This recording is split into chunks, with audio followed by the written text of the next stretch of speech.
Bom dia! Hoje é dia 23 de junho e vamos para o nosso devocional do dia em que eu leio Manhã e Noite de Charles Spurgeon. Mas antes, vamos começar com a nossa oração.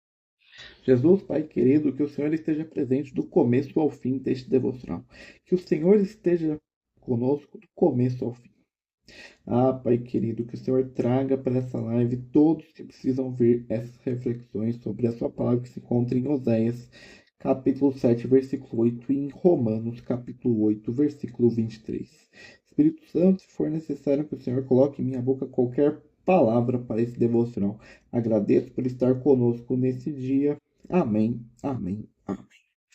Vamos lá para o nosso devocional do dia, começando lendo a introdução do livro de Oséias, da Bíblia Spurgeon.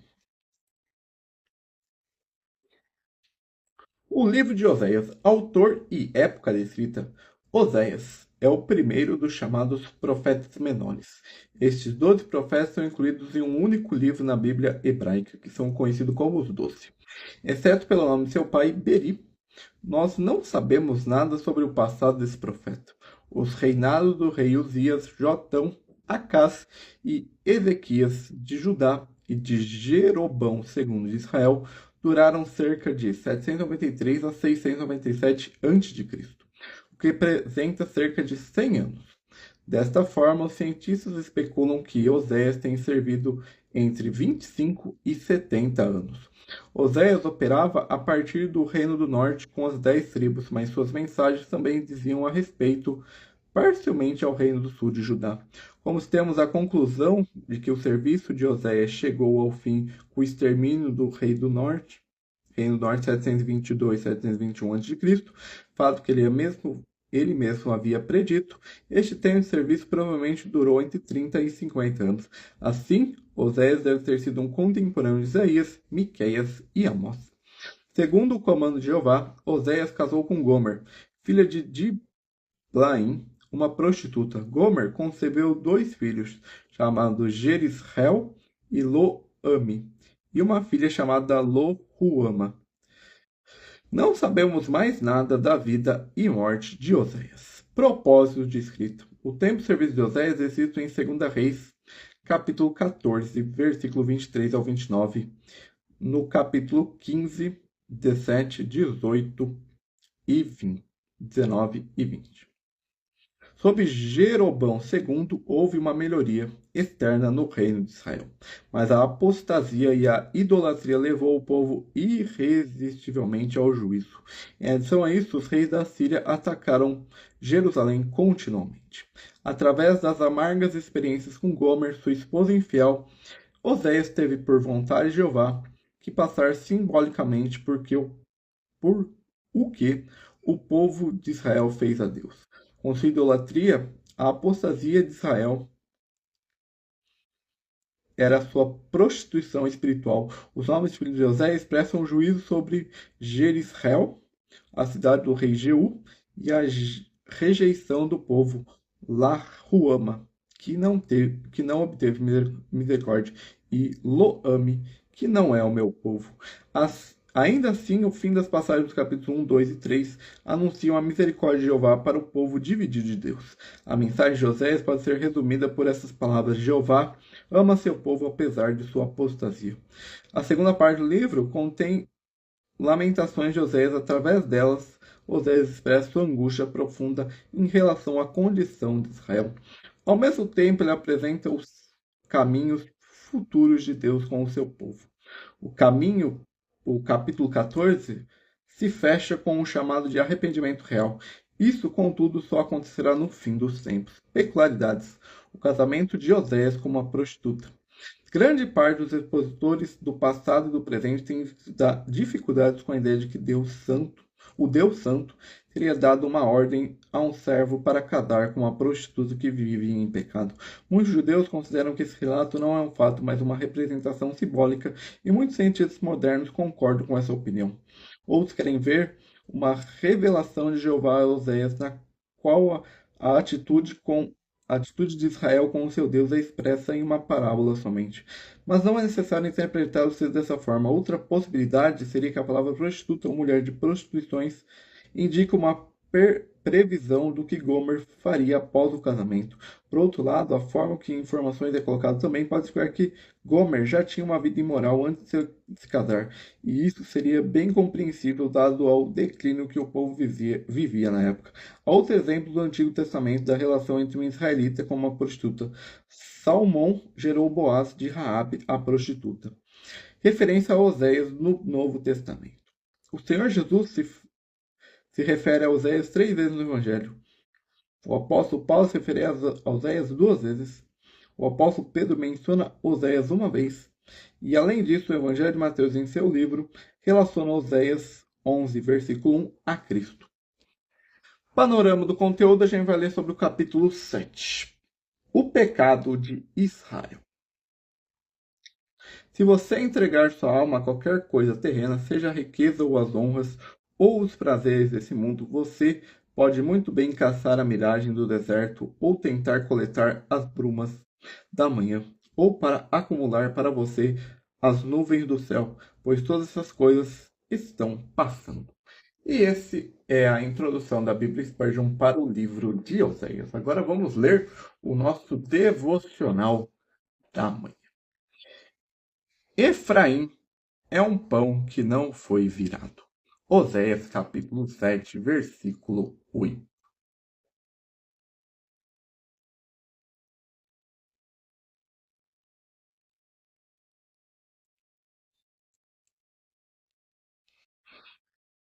Um pão não virado está cru de um lado, referência ao forno da lenha. E assim estava Efraim, em muitos aspectos, intocado pela graça divina. Embora houvesse alguma obediência parcial, ainda havia muita rebelião. Minha alma, eu a desafio, veja se este é o seu caso. Você é minuciosa nas coisas de Deus, a graça adentrando o centro de seu ser, de modo a se sentir em suas atividades sagradas em todas as suas forças, ações, palavras e pensamentos. Seu objetivo e sua oração devem ser santificação de seu espírito, alma e corpo.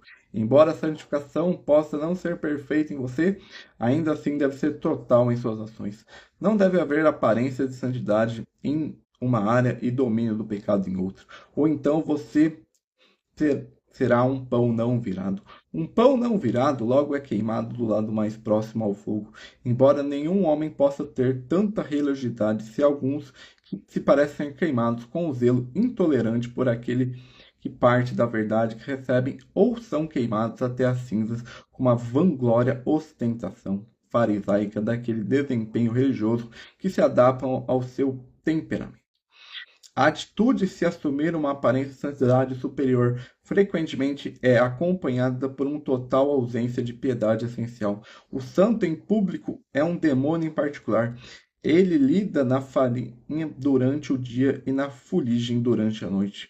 O pão que é queimado de um lado é massa do outro. Se é assim comigo, ó Senhor, vira-me, vira a minha natureza, não santificada para o fogo do teu amor, e deixe que eu sinta o fulgor sagrado e que o meu lado queimado esfrie um pouco enquanto reconheço minhas próprias fraquezas e necessidades de calor. Quando sou afastado da tua chama celestial, não permita que eu seja uma pessoa vacilante, mas uma pessoa que seja inteiramente sobre a poderosa influência da graça reinante, pois bem eu sei, se eu for deixado como pão não virado, e não for objetivo da tua graça de ambos os lados, deverei ser consumido para sempre entre as chamas eternas. Então, esse devocional nos lembra sobre a importância de a gente ser íntegro com Deus. Não, a gente normalmente entrega só uma parte para Deus, mas Deus não quer uma parte, Ele não quer só o seu fim de semana, Ele não quer só o seu domingo, Ele quer a sua vida inteira. Então não seja um pão virado, não virado. E agora vamos ler a introdução da Bíblia Spurgeon para a carta do apóstolo Paulo aos Romanos.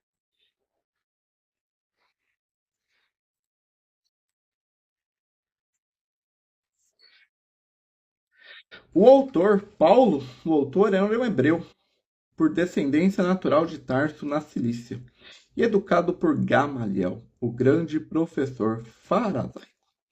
Paulo foi um dos perseguidores mais implacáveis dos primeiros cristãos, mas foi convertido pela aparição repentina do Senhor ressuscitado. Ele começou a pregar em Damasco por causa da perseguição, foi para a Arábia.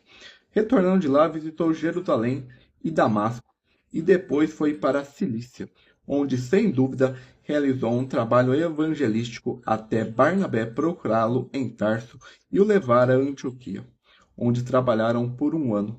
Depois disso, os dois foram para Jerusalém, com contribuições para os irmãos.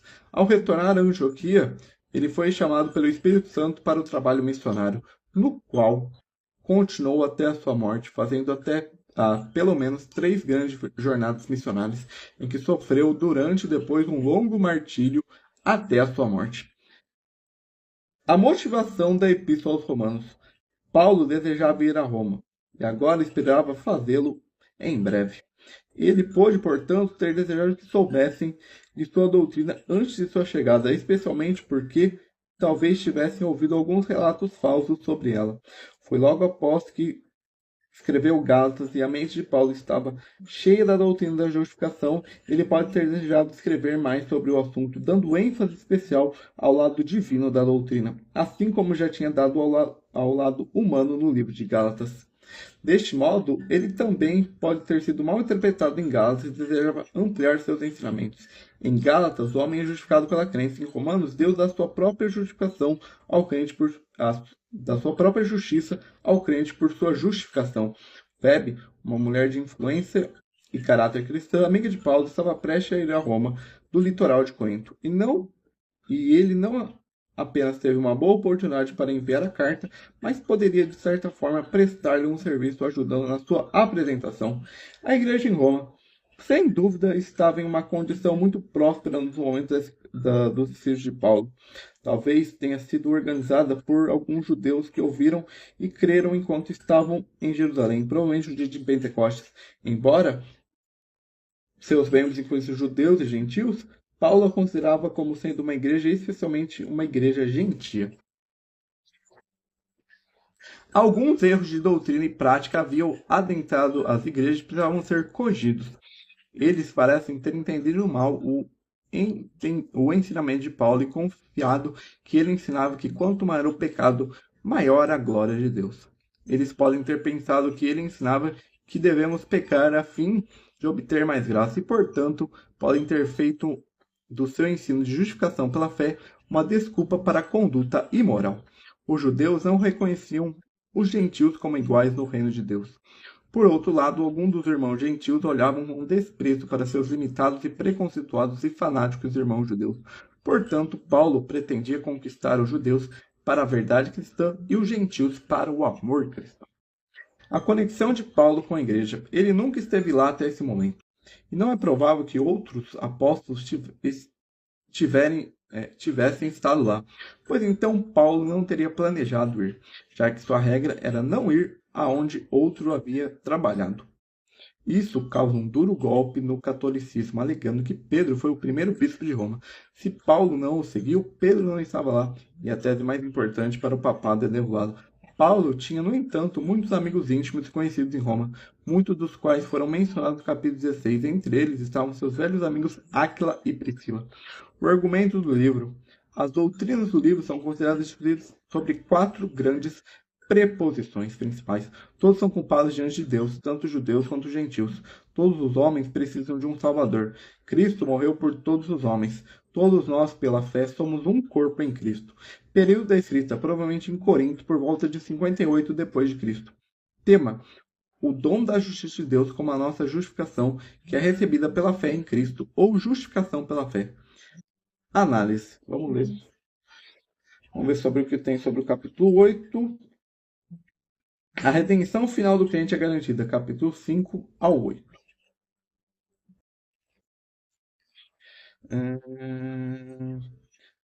Pela nova posse, o Espírito Santo, capítulo 8, versículo 1 ao 27. Vamos ver se tem mais alguma coisa.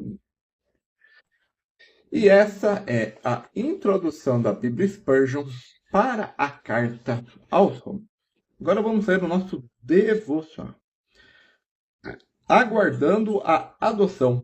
Romanos capítulo 8, versículo 23. Embora neste mundo os santos sejam filhos de Deus, os homens não podem descobrir tal fato, exceto por certas características morais. A adoção não é manifesta. Os filhos ainda não estão declarados abertamente. Entre os romanos, um homem podia adotar um filho e manter em segredo por muito tempo, mas havia uma segunda adoção em público, quando a criança era trazida perante as autoridades constituídas. Suas vestes anteriores eram tiradas e o pai que o adotara como filho dava-lhe roupas adequadas à sua nova condição de vida. Amados, agora somos filhos de Deus e ainda não se manifestou o que havermos de ser? Ainda não estamos vestidos com a roupa que convém à real família do céu? Estamos vestidos a esta carne e sangue que usamos como filhos de Adão? Mas sabemos que quando ele se manifestar, aquele que é o primogênito entre muitos irmãos, seremos como ele, o veremos como ele é. Você consegue imaginar o que uma criança tirada das camadas mais baixas da sociedade e adotada por um senador romano diria a si mesmo? Estou ansioso pelo dia quando serei adotado publicamente. Então poderei tirar essas roupas plebeias e ser vestido de acordo com a minha casta senatorial? Fica feliz pelo que recebeu, pois por essa razão ele geme para ter plenitude que lhe foi prometida. Assim é conosco hoje, estamos esperando até podermos colocar nossas vestes adequadas e sermos manifestos como filhos de Deus. Somos jovens nobres e ainda não usamos nossas coroas. Somos jovens noivas e o dia do casamento ainda não chegou. E pelo amor que nosso esposo tem por nós, somos levados a esperar, a suspirar pela manhã das bodas. Nossa felicidade nos faz gemer por mais, nossa alegria como uma fonte transbordante, ansiando pelo brotar como uma geyser da Islândia, saltando para os céus, arfar e geme dentro do nosso espírito, pois deseja o espaço por meio dos quais se manifestará aos homens. E esse é o nosso devocional do dia 23 de junho. Amanhã é quarta-feira, tem jogo do Brasil às 7. Então nós teremos mais uma vez o devocional do dia aqui no Instagram, entre 8 e 9 horas. Que o Senhor te abençoe, que tenha uma ótima terça-feira. Até o próximo.